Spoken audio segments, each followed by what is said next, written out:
आप सभी शिक्षक साथियों का स्वागत है आपके अपने YouTube चैनल बेसिक की पाठशाला विद मनीष में।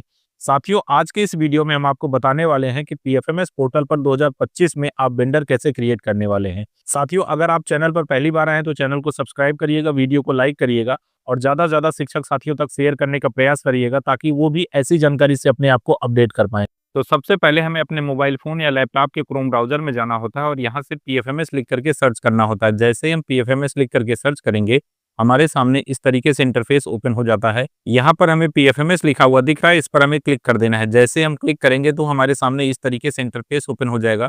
यहाँ राइट हैंड साइड में हम देखेंगे तो हमारे सामने लॉगिन लिखा हुआ दिख रहा है, इस लॉगिन पर हमें क्लिक कर देना है। जैसे हम लॉगिन पर क्लिक करेंगे तो हमारे सामने इस तरीके से लॉगिन का पेज ओपन होकर के आ जाएगा। यहाँ हमें अपने एजेंसी डाटा ऑपरेटर की आईडी से लॉगिन होना होता है, इसलिए हम अपने एजेंसी डाटा ऑपरेटर की आईडी पासवर्ड लिखेंगे, उसके बाद कैप्चा को फिल करेंगे और लॉगिन हो जाएंगे। अब हम अपने एजेंसी डाटा ऑपरेटर की आईडी से लॉगिन हो गए हैं। हमारे सामने हमारे एजेंसी डाटा ऑपरेटर की आईडी का होम पेज ओपन हो चुका है। अब हम यहाँ पर लेफ्ट हैंड साइड में देखेंगे तो हमें यहाँ कई सारे मेनू बार दिख रहे हैं। यहाँ पर हम देखेंगे तो हमें मास्टर्स लिखा हुआ दिख रहा है। इस मास्टर के सामने हम देखेंगे तो हमें वेंडर लिखा हुआ दिखेगा। इस वेंडर के सामने ऐड न्यू लिखा हुआ दिख रहा है, इस पर हमें क्लिक करना है। जैसे ही हम ऐड न्यू पर क्लिक करेंगे तो हमारे सामने क्रिएट वेंडर का यहाँ पर पेज ओपन होकर के आ जाएगा। हम देखेंगे तो यहाँ सबसे पहले वेंडर टाइप हमें लिखा हुआ दिख रहा है। इस वेंडर टाइप पर जैसे हम क्लिक करेंगे तो हमारे सामने पर्सनल, कॉमर्शियल, इंस्टीट्यूशनल, ये कई सारे ऑप्शन हमको यहाँ पर दिख रहे हैं। तो हमें इसमें से उस कैटेगरी को चुनना होता है कि किस कैटेगरी के वेंडर को हम यहाँ पर क्रिएट कर रहे हैं। अगर आप किसी दुकानदार को यहाँ पर वेंडर के रूप में बना रहे हैं तो आप कॉमर्शियल कर सकते हैं। अगर आप खुद को बना रहे हैं तो आप पर्सनल भी कर सकते हैं, किसी मजदूर को पेमेंट करना चाह रहे हैं या फिर आप किसी ऐसे छोटे दुकानदार को पेमेंट करना चाह रहे हैं जिसका जीएसटी नंबर अभी नहीं बना हुआ है, तो उसे भी आप पर्सनल करके यहाँ पर आप बना सकते हैं। तो हम यहाँ से पर्सनल सेलेक्ट कर लेंगे। पर्सनल सेलेक्ट करने के बाद आपके सामने आ रहा है पैन नंबर का।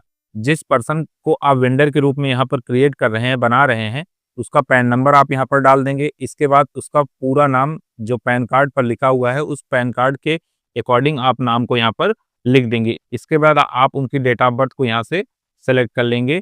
इसके बाद आपको यहाँ पर आधार नंबर फिल करना होता है, जीएसटी नंबर फिल करना होता है। किसी कमर्शियल वेंडर को आप क्रिएट कर रहे हैं तो जीएसटी नंबर आप यहाँ पर जरूर डालिएगा। अगर आप किसी ऐसे छोटे दुकानदार को या खुद को या फिर किसी मजदूर के लिए आप छोटा मोटा पेमेंट करना चाह रहे हैं तो पर्सनल करके आप बना रहे हैं तो उसके लिए जीएसटी नंबर यहाँ पर कंपल्सरी नहीं है। अगर है तो आप डाल दीजिएगा, नहीं है तो उसके लिए कोई आपको परेशान होने की जरूरत नहीं है। आप सामने देखेंगे तो यहाँ पर फादर नेम लिखा हुआ या फिर हस्बैंड नेम लिखा हुआ दिख रहा है, तो उस वेंडर के फादर या फिर हस्बैंड के नेम को आप यहाँ पर लिख सकते हैं। उनका एड्रेस आप यहाँ पर लिख देंगे। स्टेट ऑलरेडी आप देखेंगे यहाँ पर सेलेक्ट है, डिस्ट्रिक्ट ऑलरेडी यहाँ पर सेलेक्ट रहेगा। इसी तरीके से नीचे देखेंगे तो मोबाइल नंबर लिखने का ऑप्शन आ रहा है, ईमेल एड्रेस लिखने का ऑप्शन आ रहा है, पिन कोड लिखने का भी ऑप्शन आपको यहाँ पर दिख रहा है। ये सारी पर्सनल डिटेल्स वेंडर की आप फिल कर देंगे। इसके बाद नीचे आप देखेंगे तो बैंक डिटेल आपको फिल करना होता है। तो आइए इन सारी डिटेल्स को हम फिल करते हैं। इसके बाद फिर हम नीचे स्क्रॉल करके जाते हैं और देखते हैं कि बैंक डिटेल को कैसे फिल करना है। साथियों, हम जिसे वेंडर बना रहे हैं उसकी पर्सनल डिटेल्स को हमने यहाँ पर फिल कर लिया है। अब नीचे हम बैंक डिटेल फिल करना चाह रहे हैं, तो बैंक डिटेल फिल करने के लिए यहाँ पर बैंक डिटेल में सबसे पहले बैंक का नेम आपको देना है। तो नीचे लिखा हुआ है enter minimum 4 character to search bank. तो जिस बैंक में उनका अकाउंट होगा उसके 4 कैरेक्टर को आप यहाँ पर सर्च करेंगे। जैसे हम स्टेट बैंक ऑफ इंडिया में जिस वेंडर को बना रहे हैं उनका अकाउंट है, तो यहाँ पे हमने जैसे ही लिखा स्टेट, हमने स्टेट लिखा तो हमारे सामने यहाँ पर कई सारे स्टेट बैंक के ऑप्शन आ गए। तो हम देखेंगे तो state bank of India Y लिखा हुआ दिख रहा है, इसको हमें सेलेक्ट कर लेना है।